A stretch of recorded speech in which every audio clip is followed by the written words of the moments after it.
Oke, selamat pagi Bapak semua. Mari kita mulai pelajaran kita dimulai dengan doa dalam nama Bapa dan Putra dan Roh Kudus. Amin.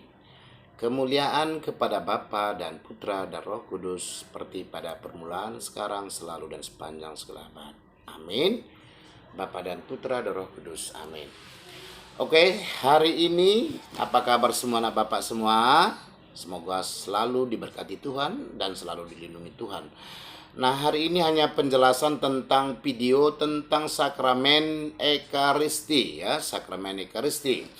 Sakramen Ekaristi itu merupakan tanda atau pemberian Tuhan di dalam ibadat perayaan Ekaristi di mana Yesus mengorbankan dirinya untuk keselamatan jiwa-jiwa manusia. Itulah makna sesungguhnya dalam bentuk roti dan anggur. Ya, roti simbol tubuh menjadi tubuh Kristus dan air anggur menjadi simbol darah Kristus. Nah, anakku sekalian, saya sedikit cerita tentang di halaman 84 tentang kisah tentang burung pelikan. Nah, burung pelikan ini adalah hidupnya di pinggiran pantai yang punya paruh panjang. Suatu ketika pada musim kemarau yang lama sekali, semua air di pinggiran sawah, di pinggiran pantai kering kerontang, berbulan-bulan tidak ada turun hujan sehingga kering. Nah, saat itu burung pelikan memiliki 2 ekor anak. Biasa burung pelikan memberi makan anaknya dengan ikan, dengan apa yang ada di dalam pantai tersebut. Nah, karena semakin hari tambah terus panas, semakin panas, maka semakin tidak ada air di mana-mana, hujan juga tidak turun. Sementara anaknya sudah mau meninggal, sudah mau mati karena tidak lagi mendapatkan makanan. Dan induknya berusaha terus untuk mencari makanan dimanapun, terbang ke sana, terbang ke sini, tetapi tidak menemukan.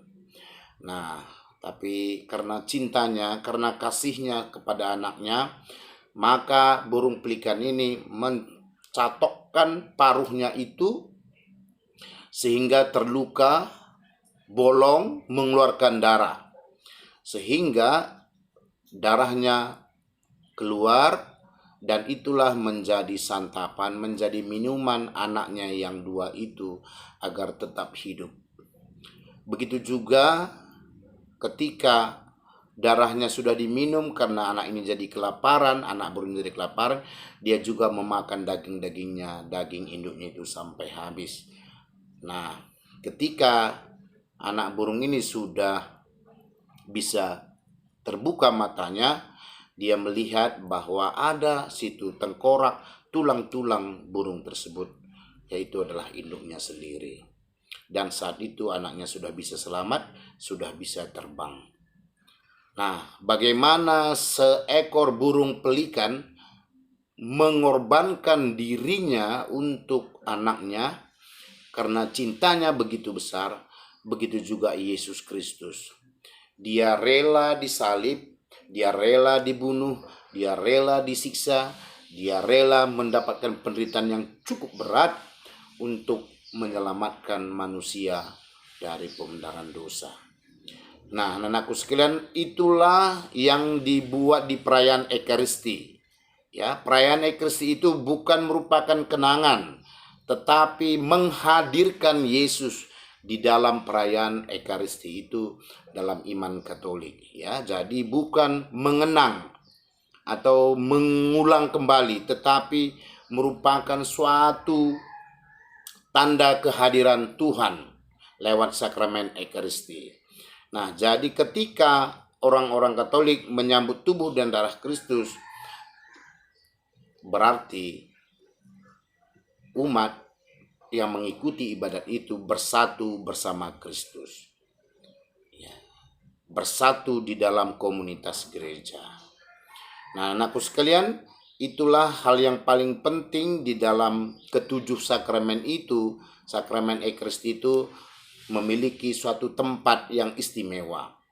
Dan itu bagi orang Katolik wajib itu diadakan. Nah, anakku sekalian, itulah simbol dari perayaan Ekaristi, apa yang terkandung di dalam bahwa Kristus mau berkorban, Kristus mau meninggal, Kristus mau disiksa, Kristus mau dihina agar manusia itu bisa tertebus dari dosa-dosa manusia. Nah, dari kisah burung pelikan tadi pun hampir sama, bagaimana dia berusaha terus-menerus untuk menyelamatkan nyawanya, menyelamatkan nyawa anaknya. Dia rela mati, dia cucuk, dia tusuk melalui paruhnya, mulutnya keluar darah.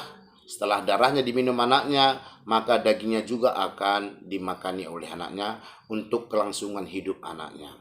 Nah, anakku sekalian, begitu juga seorang orang tua, mama kita, bapak kita, anakku. Dia selalu berkorban. Bapak itu siang malam itu mencari uang. Mama juga membantu cari uang, dan juga urusan di rumah semua begitu capek dan luar biasa. Jadi tolong jangan lagi dibuat orang tua itu susah. Jangan lagi dibangunkan baru kamu mulai membuka pelajaran. Bertanggung jawablah. Betul-betul orang tua itu adalah wakil Tuhan di dunia ini. Nah, inilah hal yang penting pada hari ini. Apa itu sakramen Ekaristi? Ya, mungkin kamu tahu sebelumnya kalau kita di sekolah, kalau kita hadir di sekolah, kita selalu mengikuti ibadat ini di dalam yayasan yang ada di atas. Ya, semoga dengan keterangan yang singkat ini, mungkin kamu tidak puas, tapi paling tidak kamu itu mengerti apa arti sakramen Ekaristi di dalam hidup gereja. Amin. Dalam nama Bapa dan Putra dan Roh Kudus. Amin. Terima kasih, Bapak. Tuhan memberkati. Amin.